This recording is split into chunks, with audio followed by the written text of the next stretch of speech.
ఒక ఆల్ ఇండియాలో ఈ కలెక్షన్స్ బ్రేక్ చేసిన సినిమాలో తన కష్టం, ఆ సినిమాకి అంత కలెక్షన్స్ రావడం, ఇవన్నీ చేసిన ఒక సినిమాకి అతను వెళ్ళి మొదటి షోలో తను కూర్చొని జనం దీన్ని ఎంత అప్రిషియేట్ చేస్తున్నారో, తనని ఎలా రిసీవ్ చేసుకున్నారు అని చూసుకునే అదృష్టం లేకపోయింది. Because of an unfortunate incident he had to come back. ఆ తర్వాత ఒక తండ్రిగా నాకు ఇంత సాధించి ఇంత పెద్ద సినిమా తీసిన అతను లాస్ట్ 2 వీక్స్గా ఈ గార్డెన్లో మూల కూర్చుని ఉంటున్నాడు. రోజు ఆ పైన ఉంటున్నాడు, ఇలా ఇక్కడ ఉంటున్నాడు. నేను ఒకసారి ఈ గార్డెన్ దగ్గరికి వచ్చి, ఏంటయ్యా ఇట్లా ఉంటావు నువ్వు, వెళ్ళి ఫ్రెండ్స్ దగ్గర కన్నా వెళ్ళు, లేకపోతే ఏదైనా ఊరన్నా వెళ్ళు, ఏదైనా బ్రేక్ తీసుకో, ఇందులోనే ఉండి నువ్వు ఇట్లాగ మరోజుగా ఇలా కూర్చుని ఉంటావు, దేశం అంతా నీ సినిమాని సెలబ్రేట్ చేసుకుంటుంటే నువ్వు ఇట్లా కూర్చుని ఉంటావు అంటే, సో అన్ఫార్చునేట్ ఇన్సిడెంట్ కరెక్ట్గా ఇప్పుడు జరిగింది. We don't know why, but the nature did it like that, let me take it, తర్వాత ఎప్పుడైనా వెళ్తాలే అని ఢిల్లీలో సెలబ్రేట్ చేస్తామని, బీహార్లో సెలబ్రేట్ చేస్తామని, బాంబేకి ప్లస్ మీట్కి రమ్మని, ఇట్లా రకరకాల సెలబ్రేటివ్ ఇవన్నీ వస్తున్నా కూడా it is not the time. It is ఒక ఫ్యామిలీ, అందులో తన అభిమానుల ఫ్యామిలీలా అయిపోయినందువల్ల అతను చూస్తుంటే నాకే కడుపు తరుపుకుంటుంది. ఎందుకంటే మీరు కూడా ఒకటి అర్థం చేసుకోండి, 22 సంవత్సరాలు తను కష్టపడి ఈ పేరు సంపాదించుకున్నాడు.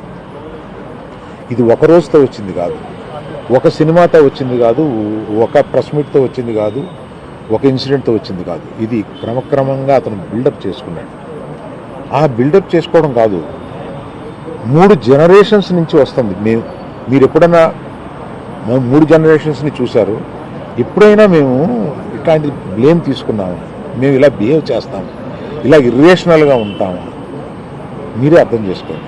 ఎందుకంటే మేము ఎటువంటి మనుషులు అనేది పబ్లిక్కి మీకు తెలుసు, మీరు చూస్తున్నారు, మమ్మల్ని అందరినీ చూస్తున్నారు. మేము మీ కళ్ళ నుంచి ఎవరూ తప్పించుకోలేము.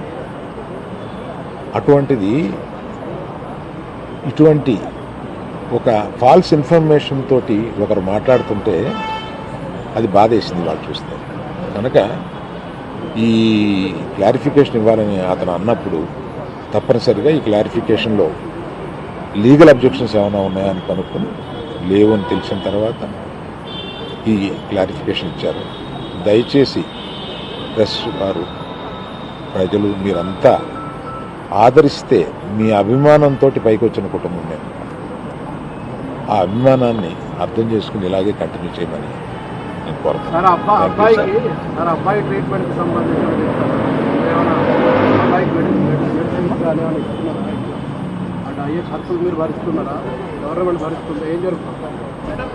సార్ అయితే దానికి కంటిన్యూ చెక్ అనౌన్స్ చేసిన వెంటనే మంత్రి వెళ్ళి ఇచ్చేసాడు. ఇప్పటికి 20 రోజులు అవుతున్నా కూడా అల్లు అర్జున్ గారు ఇంకా ఇవ్వలేదు. దీని వెనక కారణం ఏంటంటారు? నేను అవన్నీ చెప్పడానికి రాలేదు, వ్యక్తిగతంగా నా బాధ ఏదో మాత్రమే చెప్పడానికి వచ్చాను. అవన్నీ ఇంకో ఇన్సిడెంట్లో చెప్తాను. ఎందుకంటే ఇందాక అర్జున్ చెప్పబోయి కూడా, అర్జున్ ఒక అమౌంట్, నవీన్ మైత్రి వాళ్ళు ఒక అమౌంట్, డైరెక్టర్ గారు ఒక అమౌంట్, ఇదంతా పెట్టి ఒక ట్రస్ట్ చేద్దాము ఇది అని ఏదో అనుకున్నాను. దాన్ని ఇప్పుడు చెప్పి నేను ఆ విషయాన్ని డైల్యూట్ చేయడం ఎందుకు, దాన్ని ఇంకొకసారి వచ్చి వివరంగా వాళ్ళు మైత్రి ఈయన అందరూ కూర్చొని దీన్ని ఎలా చేయబోతున్నాం, ఎంత సపోర్టివ్గా ఉండబోతున్నాం అనేది తప్పనిసరిగా మీకు చెప్తారు. అయితే